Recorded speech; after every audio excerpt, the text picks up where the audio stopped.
할렐루야. 반갑습니다. 멀리서 왔다고 했는데 오늘은 사실 춘천에서 왔고요. 선교사로서 제가 두 가지 설레이는 만남이 있습니다. 첫 번째 만남은 선교 현장에서 주님께 돌아오는 영혼들과의 만남입니다. 그리고 두 번째 만남은 그 선교 현장에서 있었던 일들을 믿음의 형제 자매들과 함께 나누며 그 일을 행하신 그 하나님을 함께 찬양할 수 있는 만남입니다. 오늘 두 번째 경우로 그 가슴 설레이는 만남을 허락하신 하나님께 감사드리고, 또 특별히 저에게는 아까 설명해 주신 대로 또 저희 모교회이기도 하고, 오늘 앉자마자 찬양을 들으면서 잠깐 기도를 하는데,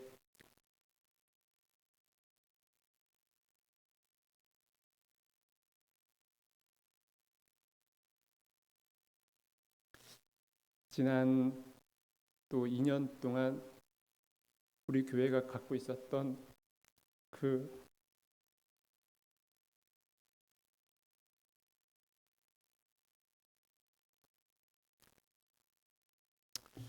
죄송합니다. 20대까지 자랐던 그 청년이 갱년기가 온 40대 중반이 됐고 이렇게 눈물이 많아져가지고,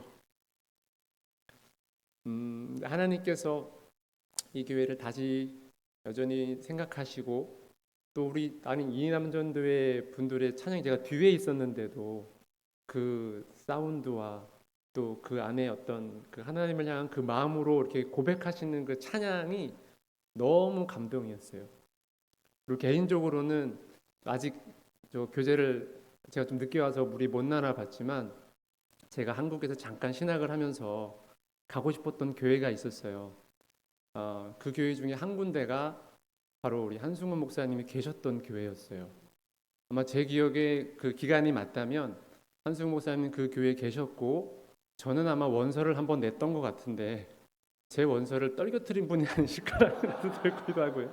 자세한 얘기를 이따 한번 예배 후에 그때 교역자로 못 만났었는데, 또 이렇게 제 모교회 담임 목사님과 또 이렇게 협력 선교하는 관계로 또 이렇게 이런 만남을 허락하신 하나님은 참 놀랍다라는 생각을 또 할 수밖에 없게 됩니다.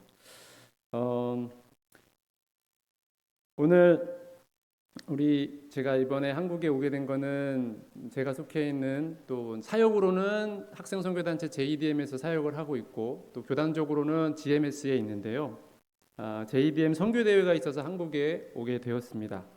이번에 한 1016명 정도가 되는 대학생들과 함께 모여서 저희 세계선교대회를 평창 하나 리조트에서 하게 되었는데, 혹시 PPT가 준비가 되었을까요? 네. 저희가 이곳에서 이제 마지막 날 헌신이라는 주제로 이제 주제 강의를 섬겼고요. 또 아프리카 무슬림 지역의 창의적인 캠퍼스 사역이라는 강의 특강을 하기도 했고, 또 매일 화요일, 수요일, 목요일 오후 시간에는 선교 박람회로 우리 대학생들을 만나면서 선교에 초청을 하기도 했습니다. 그리고 다음 사진 보여주시고, 다음 사진, 네, 오류가 났나요? 그래서 저와 함께 세네갈에서 사역하는 우리 동역자들하고 같이 오게 됐어요. 4년에 한 번씩 한국에 와서 우리 대학생들에게 우리가 전 세계에 이렇게 하나님께서 일하고 계신다, 여전히 하나님은 사람들을 부르고 계신다, 우리 대학생들 여러분들이 지금 헌신해서 와야 한다, 이런 도전을 하는 집회인데요. 그래서 이렇게 일주일간 모임을 하고, 그 다음 주에는 국내 캠퍼스 간사들, 그리고 해외 선교사들, 그리고 함께 사역하는 우리 해외 간사들하고 같이 4년에 한 번 모여서 교제하는 시간도 갖고, 지금 우리 앞에 놓여진 이 당면 과제, 늘 더 어려워져 가고 있는 사역 환경 가운데 우리는 어떻게 여전히 이 복음을 믿지 않는 사람들에게, 또 복음을 못 듣고 있는 대학생들에게 전할 수 있을까, 이런 부분을 같이 고민하면서 또 마지막 날은 함께 우리가 있는 곳으로 다시 파송하는 그런 시간들을 가졌고요. 지난 한 주간에는 마지막으로 우리 해외에서 사역하는 우리 간사들이 서로 모여서 자신들만의 또 사역들을 나누기도 하고, 또 서로 격려하는 그런 시간들을 갖고, 이제 공식적인 선교대회 일정은 마쳤고, 이제 저랑 한 주간 정도 더 이제 교회들을 방문하고, 또 여러 귀한 만남들을 통해서 배우고 이런 시간들을 갖다가 금요일에 돌아갈 예정입니다. 저는 안 돌아갑니다. 저는 한 달 정도 좀 더 있다가 한국에서 또 다른 교회들 또 그런 저희도 좀 회복의 시간들 이런 시간들을 갖고 돌아갈 예정입니다. 오늘 우리가 함께 읽은 본문의 배경에는 다윗의 아들 압살롬의 반역이 있습니다. 성경에 이 압살롬의 이야기가요, 사무엘하 13장부터 19장까지 등장을 하는데요. 그러니까 비중이 상당하죠. 사무엘하에서 거의 7장이 이 압살롬과 관련된 내용이라는 거예요. 그 중에 오늘 우리가 읽은 15장은 그 중간에 해당되는데요. 반역이 시작되는 장입니다. 15장 13절에 보면 이스라엘의 인심이 다 압살롬에게 돌아갔다는 언급이 나옵니다. 이런 상황 속에서의 이 다윗의 결정은 그 위협을 피하는 거였어요.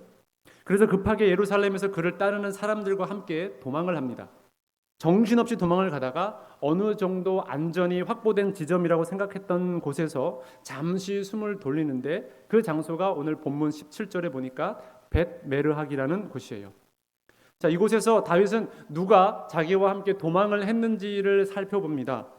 다윗과 함께 도망한 자들의 그 소개를 보면 이스라엘 신하들 그리고 군인들 그리고 용병들의 가족들이 함께 피난길에 올랐습니다. 학자들은 이 규모를 대략 한 4,500에서 6,000명 정도라고 추정을 합니다. 갑자기 일어난 반역을 피해 도망한 인원이라고 하기에는 상당히 많죠. 근데 아무튼 그 많은 피난민 중에 오늘 다윗의 눈길을 끄는 한 사람이 등장을 합니다. 바로 19절에 우리 19절 함께 볼까요? 그때에 왕이 가드 사람 이때에게 이르되 어찌하여 너도 우리와 함께 가느냐? 너는 쫓겨난 나그네이니 돌아가서 왕과 함께 내 곳에 있으라. 아멘. 바로 이때입니다. 그는 가드 사람이었어요. 가드는 이스라엘의 원수였던 블레셋의 5 주요 도시 가운데 하나입니다. 우리가 잘 아는 그 골리앗의 고향도 다 가드예요. 19절은 이때가 가드에서 쫓겨나 망명을 했다고 설명을 해줍니다. 쫓겨난 이유에 대해서 성경이 추가적인 설명을 하고 있지 않기 때문에 정확한 원인을 알 수 없지만 이 다윗이 말하고자 하는 것은 이때가 최근에 이스라엘로 망명을 왔기 때문에 압살롬의 입장에서 이때를 다윗의 편으로 여기지 않을 거라는 거죠. 그러니까 정처 없이 다녀야 하는 자신을 따라 고생을 할 필요 없이 안전한 예루살렘에 있어라. 그 예루살렘으로 다시 돌아가라 라고 권면하는 거예요.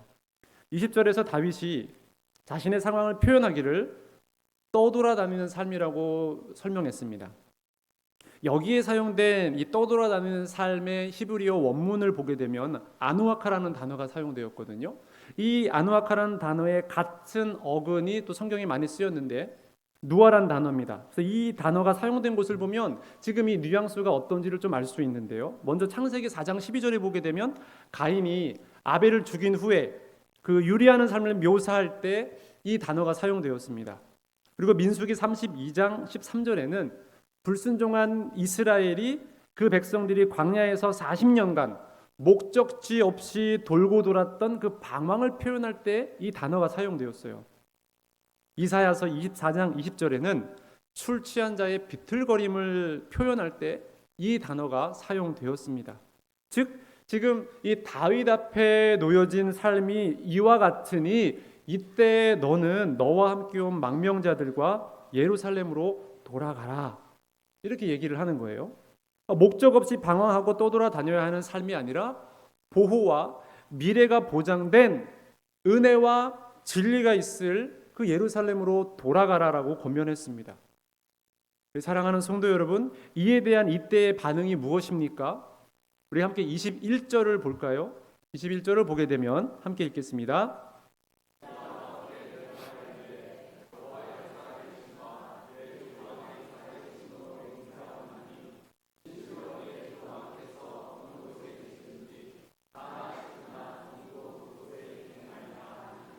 아멘. 여러분, 이때의 대답은요, 여호와 하나님 앞에서의 고백이었고 그 하나님이 함께 하시는 다윗에 대한 마음이었습니다. 우리는 여기서 헌신의 대상은 오직 하나님 한 분이라는 것을 발견해야 합니다. 오늘날 보게 되어지면 자신의 삶을 희생하고 또 시간과 돈을 들여서 에너지를 쏟는 사람들을 심심찮게 볼 수 있습니다. 그런데 그들이 그렇게 사는 이유를 가만히 살펴보면 어떤 개인의 가치관이나 그 자신의 미래를 보장하는 명예나 권력을 위한 것이 있음을 발견할 수 있죠. SNS를 통해서 자신의 어떠함을 드러내는 그 시대 속에 살다 보니 나를 드러내기 위해 또 나를 위한 일이면 어떤 것도 감당하는 것을 볼 수 있는 요즘입니다. 이런 시대 속에 그리스도인들의 헌신은 여전히 오직 하나님이어야 한다라는 사실을 오늘 말씀이 우리에게 얘기해 주고 있는 거예요. 그래서 이때는 그 하나님으로 인해 하나님께 기름 부음 받은 종 다윗이 사나 죽으나 자신이 그 곁에 있겠다고 고백하고 있습니다. 여러분, 이때를 통해서 이 본문이 우리에게 알려주는 헌신은 무엇입니까? 헌신은 그곳에 있는 겁니다. 내가 있어야 할 곳에 있는 겁니다. 사랑하는 여러분, 이때는 목적 없이 떠돌아다니는 삶이어도 죽음을 걸고 도망하는 삶이어도 지금 그곳에 있겠다고 고백하는 거예요. 어떠한 좋은 곳이 보장되어 있지 않은 곳일지라도 살아계신 하나님이 계시는 곳, 성령 하나님의 역사가 있는 곳, 그곳에 있겠다고 고백하고 있는 겁니다. 그래서 헌신은 그곳에 있는 겁니다. 있어야 할 곳에 있는 것이 헌신입니다. 오늘 헌신 예배를 주관하는 우리 제2남전도회 여러분, 그리고 함께 예배하는 우리 신립교회 모든 성도 여러분, 여러분들이 있어야 할 곳은 어디입니까? 다윗은 이때에게 예루살렘으로 돌아가라고 했습니다. 그곳이 은혜와 진리의 장소라고 했어요. 그런데 이때에게 은혜와 진리가 있는 장소는 예루살렘이 아니었습니다. 이때에게는 다윗과 함께하는 것이 은혜와 진리의 장소였어요. 오늘 마지막 본문 23절은 어떻게 설명합니까? 다윗이 이때와 함께 광야길로 향했다고 말하고 있습니다. 광야길. 즉 이때에게는 그 광야길이 은혜와 진리의 장소였어요. 저는 많은 분들이 이 사실에 동의하실 것이라고 생각합니다. 은혜와 진리가 있는 곳은 늘 광야 같은 곳이라는 사실 말이죠. 저 역시 같은 고백입니다. 제가 있어야 할 곳은 많은 이들이 가지 않는, 그리고 오지 않는 사하라 사막 이남의 이슬람들이 가득한 서부 아프리카 세네갈입니다. 저는 오늘 헌신 예배와 더불어서 제가 있어야 할 곳에 있음으로 누렸던 그 은혜와 진리를 여러분들하고 함께 나누기를 원합니다. 먼저 이제 지난 2년간의 사역을 정리하고 또 소개하는 영상을 잠깐 준비했는데 영상을 먼저 한번 보도록 하겠습니다. 3분짜리 영상인데요.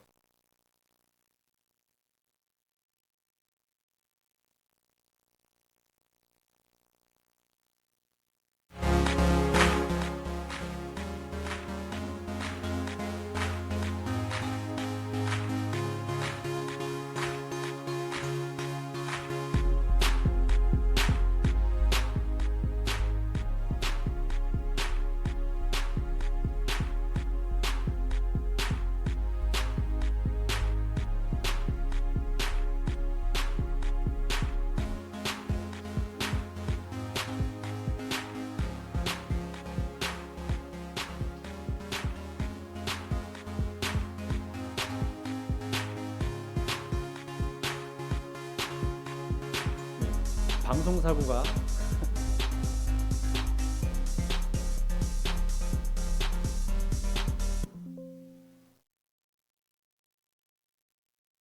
영상 파일만 따로 드렸기 때문에 그 파일만 그냥 클릭해서 바탕화면에서 보여주셔도 될 것 같습니다.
친구들이 지금 저희 현재 훈련받고 있는 리더들이고요.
2024년 모금을 위한 여름 한국을 방문한 이후에 지난 2년간의 세네갈에서의 사역과 삶은 늘 새로운 도전이었고 또 넘치는 은혜였습니다.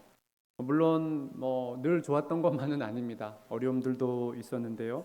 허리 디스크가 돌출돼서 2주간 그냥 병원에 집에 누워 있기도 했고, 또 아내 김승민 선교사는 급성 천식이 와서 응급실에 가서 이제 2번의 레블라이저 치료를 받고, 또 한 번은 발가락이 분쇄골절돼서 오른쪽 발가락 3번, 4번이 분쇄골절됐는데 마땅히 갈 병원을 못 찾는 거죠. 치료가 어쨌든 제대로 되었는지 모르겠습니다. 그리고 아이들은 원인을 찾을 수 없는 고열에 4주간 고생을 하기도 합니다. 또 우기철이 1년에 한 번씩 있는데요. 우기철이 오게 되면 온갖 그 비로 인해서 올라오는 그 하수도물들로 인해서 아이들이 피부병에 고생을 하기도 합니다. 그런데 그 모든 어려움을 상쇄한 것은 바로 은혜였습니다. 사실은 제가 사역하는 이 캠퍼스 사역은 그렇게 선교 영역에 있어서 환영받는 사역은 아닙니다. 교회들이 보통 좋아하는 사역들은 교회를 짓거나 아니면 신학교를 하거나 그리고 어린이 사역들을 아이들 많이 데려다 놓고 보는 그런 사역들을 또 한국 교회들이 지원하는 것을 좋아하십니다. 근데 캠퍼스 사역은 3, 4년 정도 그들을 양육하다가 또 졸업과 동시에 떠나보내야 하는 사역이다 보니까 이 보여지는 열매가 눈에 딱 띄게 없다 보니 교회들이 별로 선호하는 사역들은 아닙니다. 한 번은 제가 지난 5월에 미국에서 세계 선교대회가 한 가지가 열렸는데 처음으로 캠퍼스 사역 분과가 이제 신설됐어요. 그리고 그 캠퍼스 분과를 맡은 그 담당 사역자가 뭐라고 그 500명 모인 500명 분들 앞에서 이야기를 하냐면 그분은 뉴욕에서 캠퍼스 사역을 하는 분인데 이 캠퍼스 사역에 대한 지원이 너무 없다. 많은 교회들의 이해가 없다. 외로움을 호소하면서 이런 생각을 해봤대요. 자기가 만약에 아프리카에서 캠퍼스 사역을 했다면 지원이나 이런 인식이 좀 괜찮아졌을까요? 라고 이야기를 하면서 어쨌든 외롭다고 기도해달라고 그러는 거예요. 캠퍼스 분과 모임 할 때 마이크가 저에게 오는 순서가 한 번 있었는데 제가 그분한테 위로 겸 이렇게 드렸어요. 제가 한국에서 캠퍼스 사역을 해보고 또 프랑스에서 7년간 캠퍼스 사역을 해보고 지금은 아프리카에서 캠퍼스 사역을 해보는데 우린 늘 똑같다. 저도 아프리카로 가게 되면서 많은 환영과 지원과 이런 것들이 있을 거라고 기대를 했어요. 그러나 교회는 큰 관심들이 별로 없더라고요. 그런 걸 보면서 그분들한테 세상의 교회의 관심이나 지원 너무 기대하지 마시고 오직 하나님이 부르신 이 대학생들을 향한 그 소명 가지고 살아가시면 우리가 살 수는 있습니다. 라고 얘기는 했었어요. 그만큼 이 캠퍼스 사역은 좀 환영받지 못하는 사역, 지원받지 못하는 사역 가운데 하나인데 쉽지 않죠. 근데 이런 상황 속에서 제게 다시금 이 캠퍼스 사역의 중요성, 당위성을 깨닫게 해준 일들이 또 지난 2년간에 있었는데요. 저뿐 아니라 저와 함께 사역하는 우리 현지 목사님들도 그 일 이후에 학생들에게 더욱 강조하게 되었습니다. 그것은 바로 캠퍼스 전도인데요. 저는 캠퍼스에서 전도를 할 수 있다는 것을 생각할 때마다 여기에 하나님의 놀라운 계획과 전략이 있다고 믿습니다. 왜냐하면 여러분, 전 세계 이슬람이 95%가 넘는 나라들 가운데 선교사 비자를 갖고 들어갈 수 있는 나라는 딱 두 군데입니다. 방글라데시와 세네갈입니다. 그런데 방글라데시는 들어갈 수는 있지만 현지인들에게 선교사가 복음을 전하는 것은 금지되어 있습니다. 그러나 세네갈은 전도하는 것이 불법이 아니에요. 이런 나라가 있다는 것 자체가 특별하지 않습니까? 여러분 들어는 보셨습니까? 아프리카 무슬림이 97%인데 선교사 비자를 가지고 들어갈 수가 있고 복음을 전하는 데 문제가 없다고? 여러분 이런 나라는 제가 알기로는 전 세계에 유일합니다.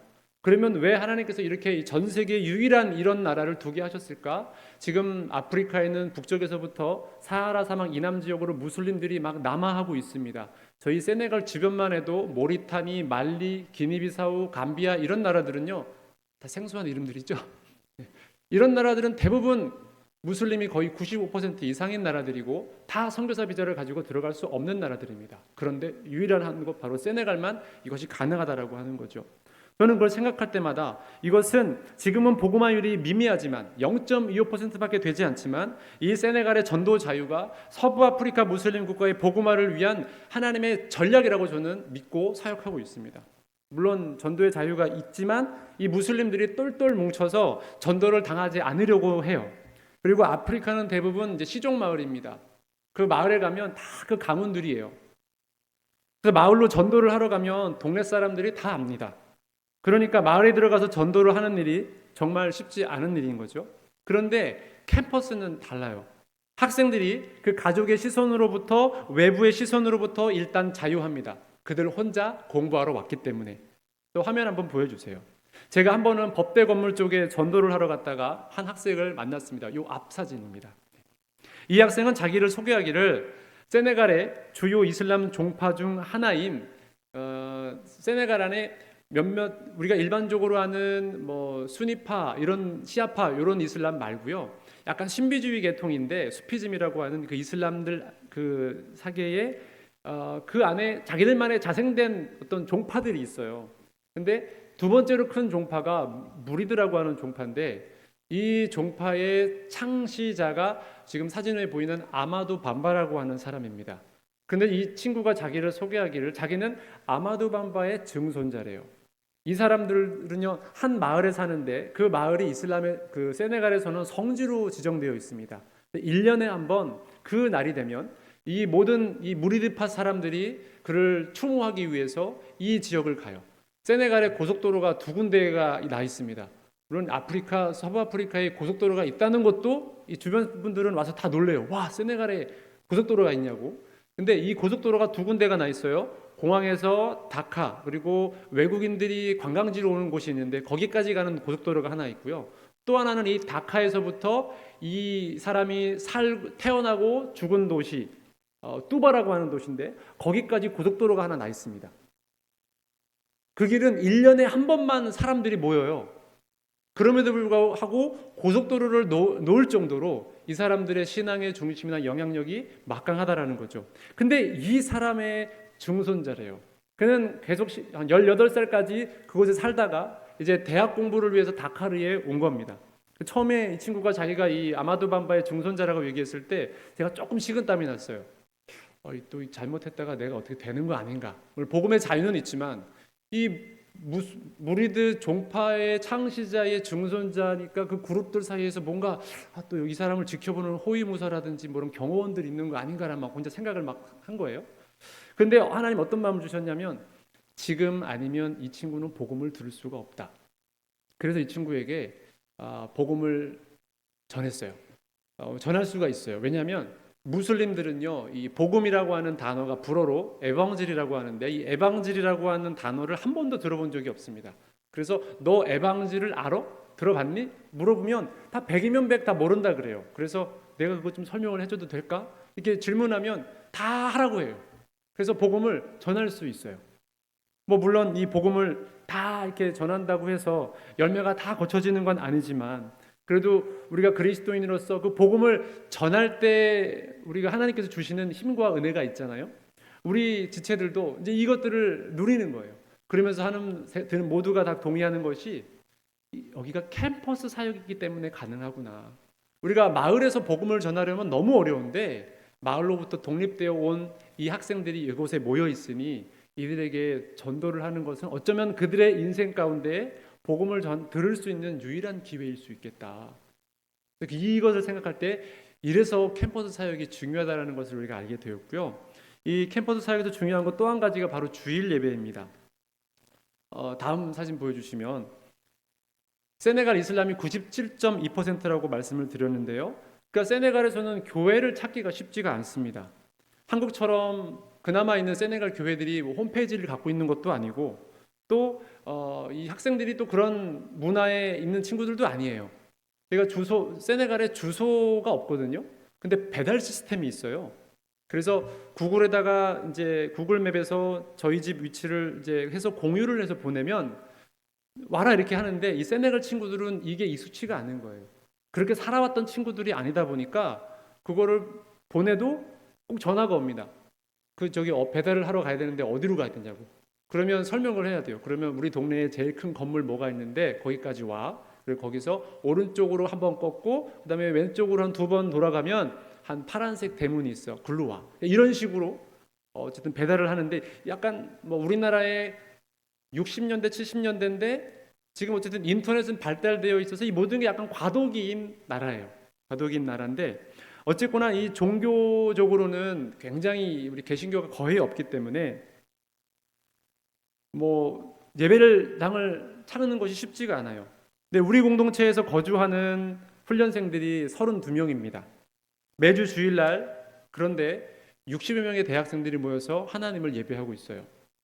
저는 이거를 생각할 때마다 너무 놀라운, 이것은 기적과 같은 일이다라는 생각을 할 수밖에 없습니다. 왜냐하면 0.25%밖에 되지 않는 기독교인들, 교회 자체가 없는 곳인데 여기에 하나님을 예배하는 60여 명의 대학생들이 있다.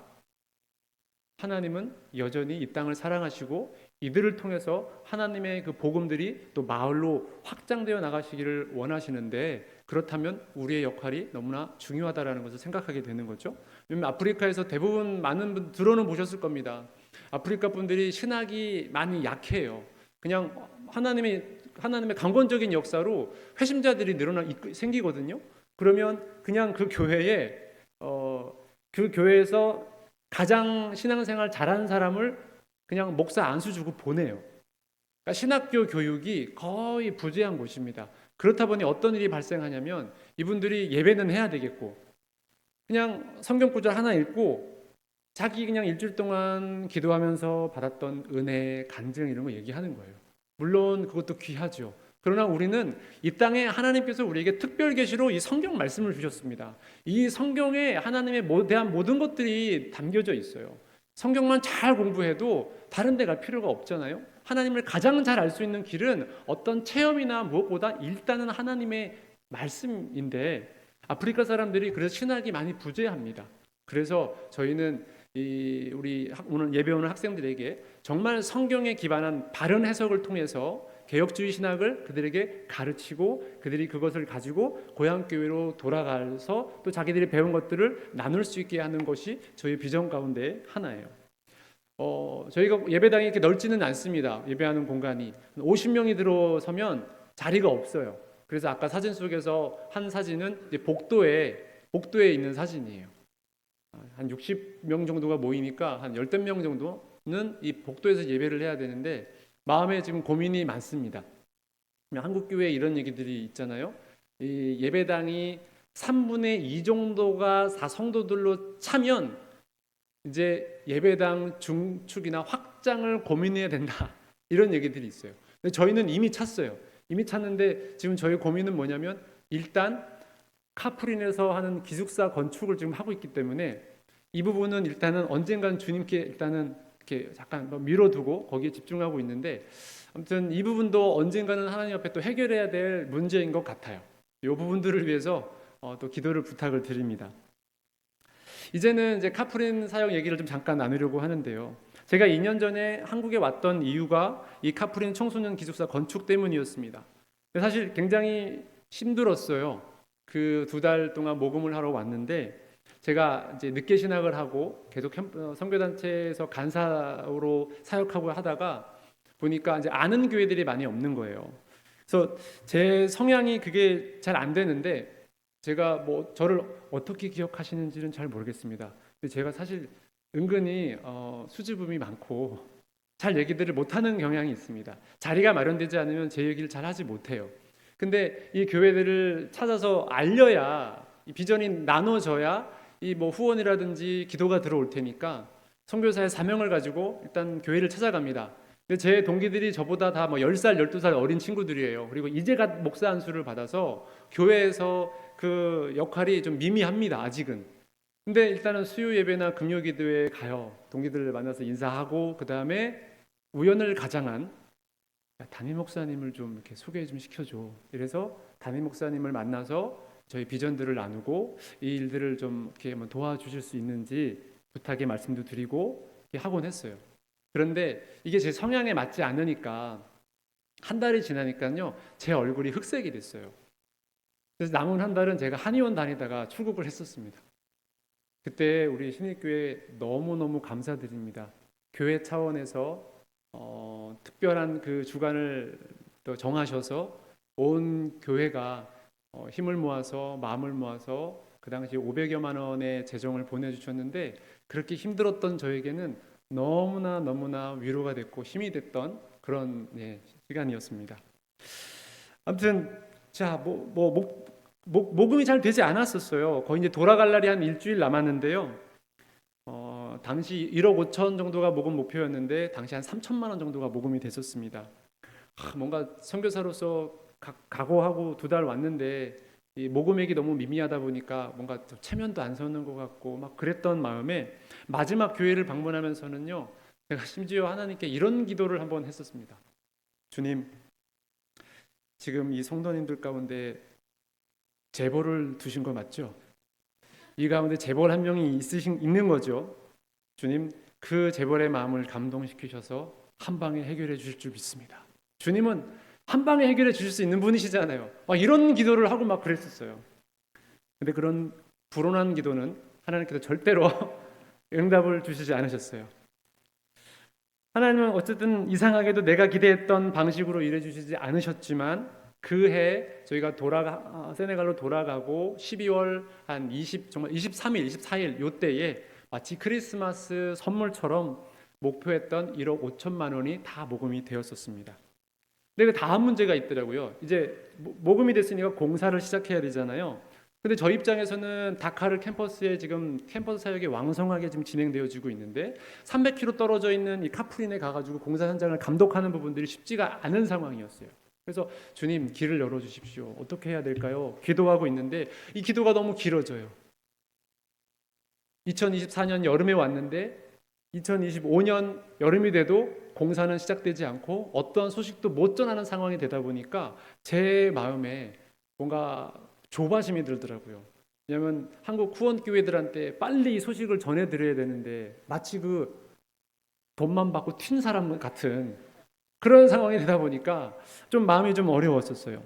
그런데 이런 상황 속에서도 하나님께서 하시는 일들이 있었는데, 제가 저희 첫째 딸 주아의 반에 새로운 전학생이 왔다고 하더라고요. 그 어머니와 저희 아내가 이제 대화를 나누는 가운데 자기 남편을 뭐라고 소개하냐면, 우리 남편은 건축사인데 이번에 선교사로 세네갈에 왔어, 이러는 거예요.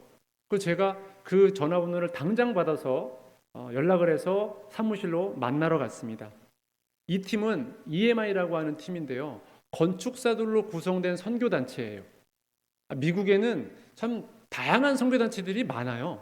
네. 이 팀을 만나는데 이 팀은 이 비전이 뭐냐면 하나님께서 창조하신 이 창조의 세계 가운데 자신들에게 주신 그 건축이라고 하는 달란트를 가지고 하나님의 영광을 드러내게 하는, 그러니까 하나님의 이 창조 세계를 가장 아름답게 드러내는 건축물을 만드는 비전을 가진 팀들인 거예요. 그래서 이 팀한테 저희의 비전도 나눴습니다. 하나님께서 우리에게 이런 비전을 주셔서 준비하고 있는데 지금 우리는 공사를 준비하고 있다. 나눴더니 이 팀도 이거 너무 아름다운 비전입니다. 우리도 함께 하겠습니다 해서 이 팀과 이제 협력을 하게 된 거죠. 그리고 이 팀이 이제 우리를 다 점검을 하고 이제 이 팀에게 모든 설계도 다시 맡겼어요. 설계도 다시 해주고 그다음에 공사비가 정확히 어떻게 되는지 좀 알려달라. 사실 2년 전에 1억 5천은 제가 그냥 어림잡아서 했던 거예요. 제가 건축을 잘 모르고 한 번도 해본 적이 없으니까 저희 선임 선교사님이 지금 있는 그 센터를 지을 때 1억으로 지으셨대요. 근데 그때 땅값 땅 사고 뭐 하는데 1억이 됐대요. 근데 제가 간과한 게 있었죠. 그 건축을 한 거는 10년 전이거든요. 그러니까 제가 너무 그 사이에 물가도 오르고 자재비 다 올랐는데 그걸 간과하고 어쨌든 간에 옛날 그 생각을 가지고 1억 5천이면 되겠지라는 생각을 갖고 있었던 건데 또 하나님은 그 지식도 없는 저의 그 목표액을 모금해 주셨어요. 근데 이 EMI 팀이 이제 설계를 하고 최종적으로 저에게 제시한 공사 금액이 2억이었습니다. 근데 1억 5천 중에 사실 4천은 저희 파송교회에서 그 약속했던 금액인데 1년간 주시질 않고 있었던 상황이었어요. 그리고 그럼 1억 1천만 원이 현금에 수중에 있었는데 그중에 이 EMI 팀이랑 일하면서 1천만 원이 이미 사용됐어요. 1억과 나머지 금 1억을 또 모금해야 되는 상황이 오니까 제 마음이 좀 많이 어려웠었습니다. 왜냐하면 2024년 여름에 그 힘든 상황을 겪으면서 간신히 모았는데 그 일을 또 경험하고 싶지가 않은 거예요. 너무 그러니까 체력적으로 너무 힘들었고 정서적으로 마음적으로 모르는 곳에 찾아가서 도와주십시오 하는 거가 쉽지가 않더라고요. 이것이 아무리 하나님의 나라를 위한 일이고 또 나를 위해 쓰는 것이 아니라고 하지만 이거 뭔가 부탁을 하고 하는 거 쉽지가 않은 상황이었어요. 그래서 마음이 어려웠지만 한 가지 하나님 주셨던 마음은 이 건축을 시작하고 비전을 주신 것이 하나님이시기 때문에 마무리도 하나님께서 해결해 주실 줄 믿습니다라는 마음을 주셨어요. 그래서 저는 그냥 세네갈에 있고 그냥 편지를 통해서 그리고 이제 SNS에 이 건축 상황을 알리면서 이제 모금을 하기 시작했는데요. 91명의 개인과 9개 지역교회 및 단체의 후원으로 추가로 모금해야 되는 그 1억이 지난 6월 9일 날 다 모금이 됐습니다. 네, 현재는 이제 공사를 마무리하는 상태만 남아 있는데요. 지금 저희 사역자들이 다 이곳에 와 있지만 카프린 현장에는 저희가 고용한 이제 크리스찬 감리사 한 명이 상주하면서 모든 것들을 감독하고 저에게 매일매일 보고를 해주고 있어요. 그래서 혹시 그 사진도 혹시 있을까요? 지금 현재 상태에 요 다음 사진, 요 다음, 그리고 요 다음, 요 다음이요. 뒤로, 네. 지금 1층은 타일을 다 깔았고요. 그리고 페인트 칠도 했습니다. 그리고 2층에는 이제 이 지붕을 씌우고 있어요. 이게 지난주 수요일 날 받은 이제 상황인데 이제 곧 다 완공이 될 것 같습니다. 이제 이렇게 모금도 순적하고 공사도 순적한 상황 가운데 근데 제 마음에 여전히 한 가지에 대한 불안은 아니지만 좀 그런 염려 같은 것들이 한 가지가 있었는데요. 이 카프림이라고 하는 도시는 무슬림이 99.9%의 도시입니다. 세네갈에 55개의 종족이 있는데요. 그 55개의 종족들 중에서 공용어가 있어요. 모든 종족이 자기 종족어를 하지만 또 소통을 하고 사회생활을 하려면 공용어 종족어를 해야 돼요. 그게 월로포라고 하는데 이 월로프 종족이 중심되는 언어거든요. 그만큼 이 월로프 종족들은 이 프라이드가 굉장히 강합니다. 그들이 사는 동네가 바로 이 마을이에요. 이 도시 카프린인데 2003년에 국제선교단체인 SIM에서 4가정을 파송을 합니다. 이 마을에. 그런데 2023년에 이 4가정이 다 철수를 합니다. 20년 동안 모든 재정과 인적 자원과 물질과 많은 에너지를 쏟아 부었음에도 불구하고 한 명의 회심자도 얻지 못한 이 결과 속에 미국 단체들이 조금 합리적이거든요. 이건 우리의 역할과 우리의 손을 떠난 일인 것 같다. 그래서 다 철수를 하게 되어져요. 그런 땅인 거예요. 그렇다 보니 마음 한구석에 우리가 지금 저희 센터가 그러니까 건물만 170평이거든요. 2층으로 굉장히 큰 건물이죠. 여기에 과연 학생들이 기숙사를 할 수 있을까? 우리의 사회가 과연 펼쳐질 수 있을까라는 고민이 사실 있었습니다. 그런데 이 고민을 또 해결해 주신 하나님의 선교가 있었는데요. 공사하는 이 6개월 기간 동안에 이전에는 그런 일들이 한 번도 저희가 제 선임 선교사님 때부터 해서 2009년부터 이 사역을 시작했는데 그동안 없었던 일이었습니다. 그리고 제가 최근에 4년간 그 캠퍼스 세네갈에 살면서 주변 선교사님들로부터 4년간 들어보지 못한 일들이 저희 공동체에 일어난 거예요. 뭐냐면 3명의 무슬림들이 주님 앞에 돌아왔습니다. 첫 번째 무슬림은 찌아브라고 하는 자매인데요. 사진 한번 보여주시면 이 자매가 저희 공동체에 오게 된 것도 정말 하나님의 선교라고 밖에는 우리가 설명을 못 드려요. 왜냐하면 이 친구가 무슬림이었는데 꿈을 꿉니다. 꿈속에 어떤 한 인물이 나타나서 자기에게 뭐라고 얘기를 했대요. 아주 다정한 말로. 근데 그게 알 수가 없으니까 이 친구가 이제 무슬림이니까 무슬림의 코란을 가르치는 그 교사에게 가서 자기 꿈을 설명합니다. 그랬더니 이 우스타스라고 하는 코란 교사가 뭐라고 얘기하냐면 이거는 내 영역이 아닌 것 같다. 우리의 영역이 아니다. 목사를 찾아가라. 아니 코란 교사가 목사를 찾아가래요. 그래서 우리 캠퍼스 근처에 있는 유일한 교회인 저희의 공동체에 이 친구가 찾아옵니다. 그리고 주일 예배를 하고 우리 무사 목사가 이제 그 성경을 읽어야 된다라고 권면했어요. 그리고 그 후로부터 성경을 꾸준히 계속 읽었는데 요한복음 3장 16장에서 딱 걸린 거예요. 이 친구가.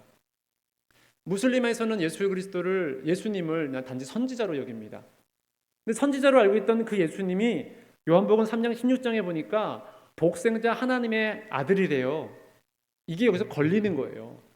성령께서 그렇게 일하시는 거죠. 그 가운데 고민하고 기도하면서 하나님께서 주신 믿음을 통해 이 자매가 예수는 선지자가 아니라 날 위해 이 땅에 오신 구세주구나 라는 사실이 믿겨지면서 하나님의 자녀가 된 사건이 발생합니다. 그리고 이 친구에게 이제 세례 교육을 통해서 2025년 12월 달에 이 세례를 베풀었어요. 저도 개인적으로 너무 감동이었고요. 왜냐하면 세네갈 무슬림 지역에 간 선교사로서 첫 번째 무슬림 회심자였던 거예요. 그 감격을 여러분들이 아실까요? 네. 그 일 너무 감사했는데 그게 끝이 아니었습니다. 다음 사진을 보여주세요. 그로부터 한 2개월이 지났는데 저희가 겨울 집회를 합니다. 낯서시죠? 겨울 집회, 아프리카의 겨울 집회. 저희가 요 시즌에는 낮 최고 기온 26도 그리고 최저 기온 18도가 됩니다. 요 기간이 저희 겨울인데요. 요 기간이 되면 우리 세네갈 사람들은 털모자와 털옷을 입고 다니고요. 우리 한국 선교사님들은 오리털 이불을 꺼내기 시작합니다.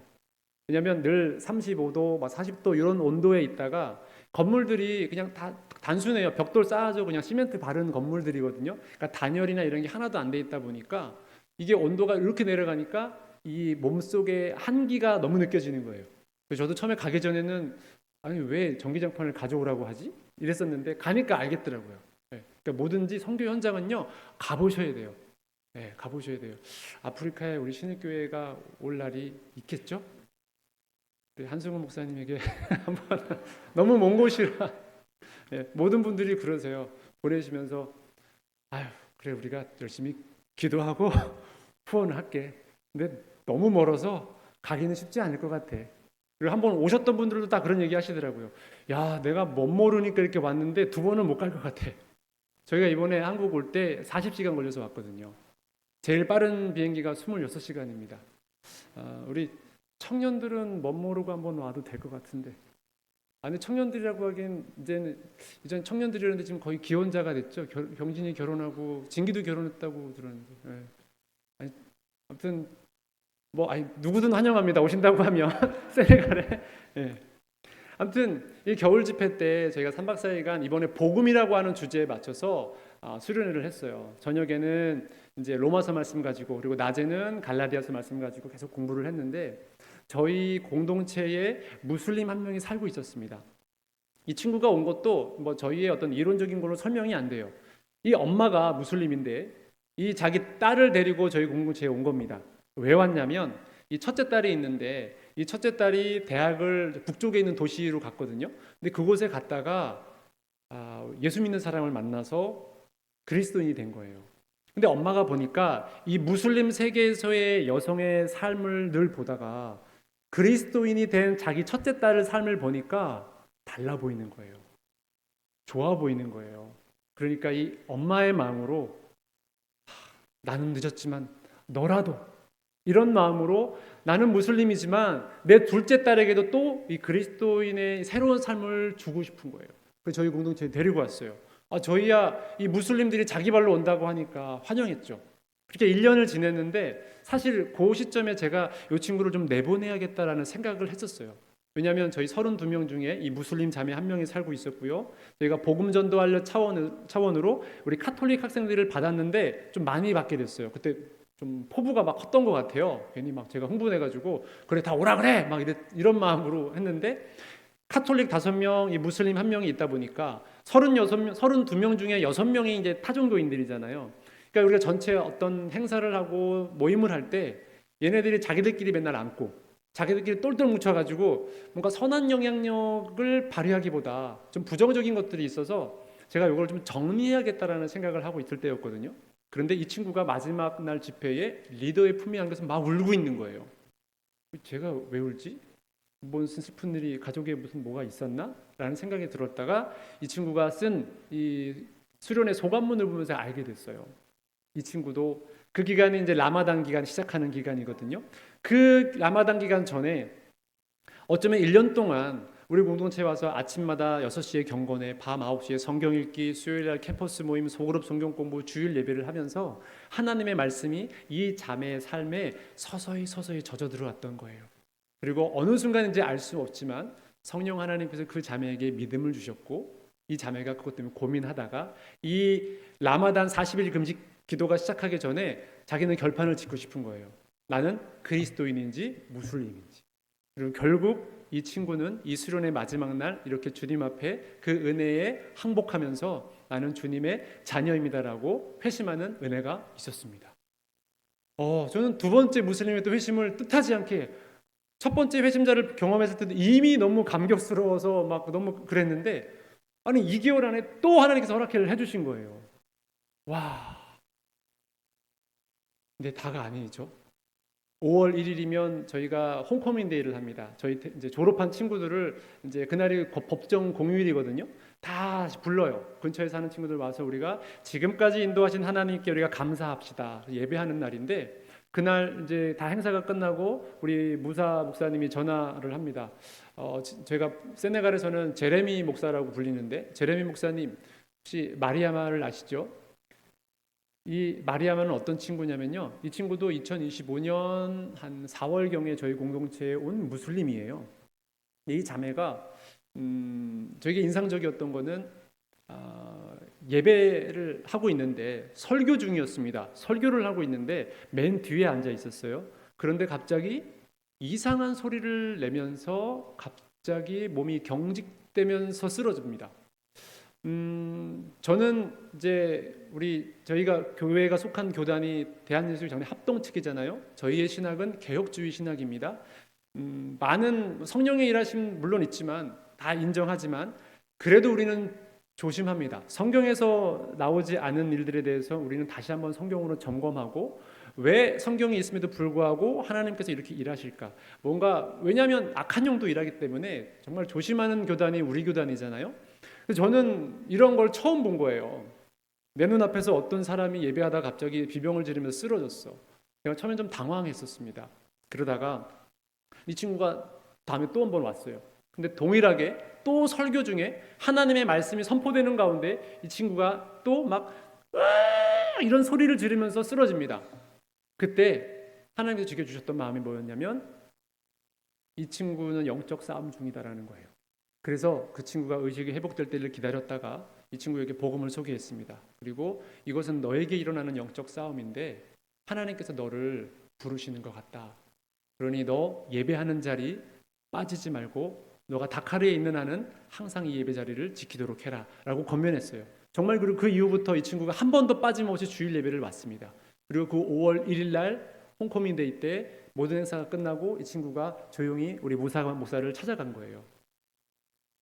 저도 주님이 나의 구원자로 믿겨지고 주님의 행하신 일들이 나를 위한 일인 것들이 믿겨집니다 라고 고백하면서 주님 앞에 돌아온 일들이 있던 거죠.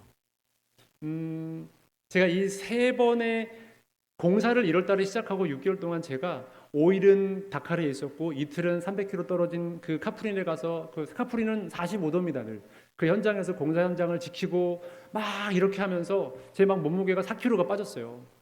여러분, 이 제 몸에서 4kg가 빠진다라고 하는 것의 그 퍼센테이지를 이해하시죠? 엄청 많이 빠진 거거든요. 그만큼 지쳤고, 사실 한국에 들어올 때도 제가 거의 번아웃돼서 들어왔어요. 그래서 어떤 계획도 세우지 않고 들어와서 어떤 분이 그러시더라고요. 아니, 김윤기 선교사 원래 파워 J형 아니야? 다 계획하고 이랬던 사람인데 이렇게 계획 없이 와가지고 갑자기 부탁하면 내가 부담스럽네.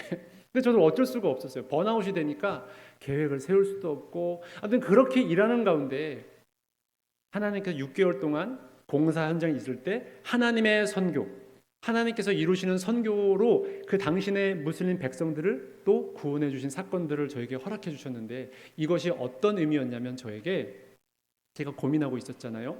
카프린 이 센터가 과연 되어질까? 그때 하나님 저에게 이 3번째 사건을 경험하면서 주셨던 메시지가 이거였습니다. 윤기야, 봤냐? 이러한 일들이 카프린 기숙사에서도 일어날 거야.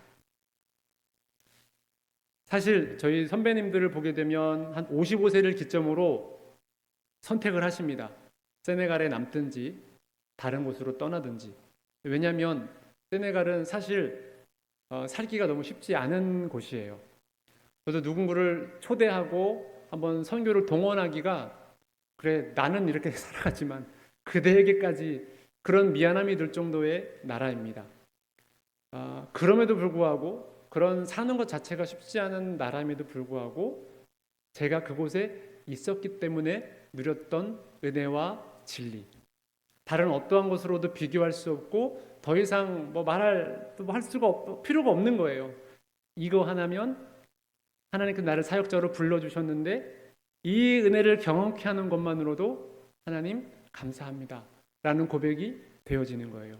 왜냐하면 제가 그곳에 있었기 때문입니다. 우리 사랑하는 남전도의 우리 장로님, 집사님, 그리고 우리 신일교회 성도님들, 우리가 있어야 할 그 자리, 또 여러 어려움과 그런 상황 속에서도 여러분들께서 기도의 자리, 이 예배의 자리를 지켜주셨기 때문에 여전히 하나님은 이 교회를 품으시고 또 이 신일교회를 통해서 하나님의 놀라운 일들을 펼쳐나가실 것을 믿습니다. 제가 그곳에서 은혜와 진리를 경험하면서 에베소서 3장 20절 말씀이 또 떠올랐어요. 우리 가운데서 역사하시는 능력대로 우리가 구하거나 생각하는 모든 것에 더 넘치도록 능히 하실 이에게. 아멘이십니까? 우리가 있어야 할 그곳에 있을 때 우리의 삶에 은혜와 진리가 있을 줄 믿습니다. 그래서 오늘 예배를 또 마무리하면서 여러분들 마음속에, 그렇습니다 주님, 제가 그곳에 있겠습니다라고 고백하시고 결단하시는 저와 여러분이 되기를 소망합니다.